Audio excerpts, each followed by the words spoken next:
జన్మతః పౌరసత్వానికి Trump ఎసరు. అమెరికాలో జన్మించే విదేశీయుల పిల్లలకు పౌరసత్వం పైన కొత్త నిబంధనలు.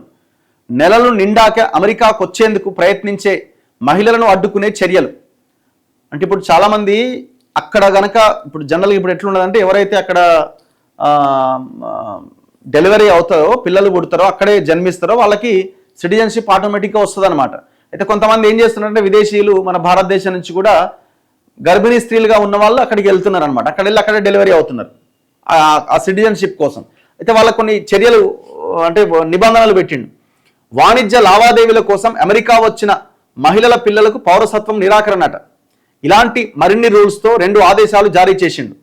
గత ఆదేశాలని కోర్టు కొట్టేసినా ట్రంప్ మాత్రం తగ్గుతలేదట. సో జన్మతః వచ్చే ఆ పౌరసత్వానికి ట్రంప్ బ్రేక్ చేస్తున్నాడు. సో ఇక నుంచి అది కుదరదు, కోర్టులు కొన్ని వ్యతిరేకించినా వింటలేదట. అమెరికాలో పుట్టే పిల్లలకు జన్మతః లభించే పౌరసత్వాన్ని నియంత్రించేందుకు ఆ దేశ అధ్యక్షుడు ట్రంప్ మరో ప్రయత్నం మొదలుపెట్టిండు. జన్మతః పౌరసత్వాన్ని అడ్డుకునేందుకు గతంలో ఇచ్చిన ఉత్తర్వులను కోర్టు కొట్టేసిన నేపథ్యంలో ట్రంప్ తాజాగా 2 ఆదేశాలు ఇచ్చిండు.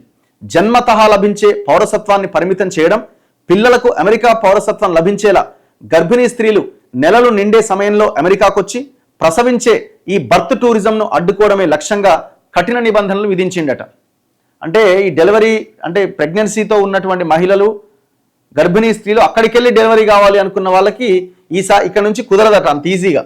వాణిజ్య లావాదేవీల కోసం అమెరికాకు వచ్చి బిడ్డలకు జన్మనిచ్చిన మహిళల పిల్లలు, ఉగ్రవాద సంస్థలకు చెందిన వ్యక్తుల పిల్లలు, విదేశీ ప్రభుత్వ ఉద్యోగుల పిల్లలు, విదేశీ ప్రభుత్వం అంటే ఇక్కడ ప్రభుత్వ ఉద్యోగాలు చేసే వాళ్ళ పిల్లలు, అమెరికా ఫెడరల్ చట్టాల ప్రకారం జన్మతః పౌరసత్వ హక్కు లభించని ప్రాంతాల్లో పుట్టిన పిల్లలకు జన్మతః పౌరసత్వం వర్తించదు అని పేర్కొన్నారు.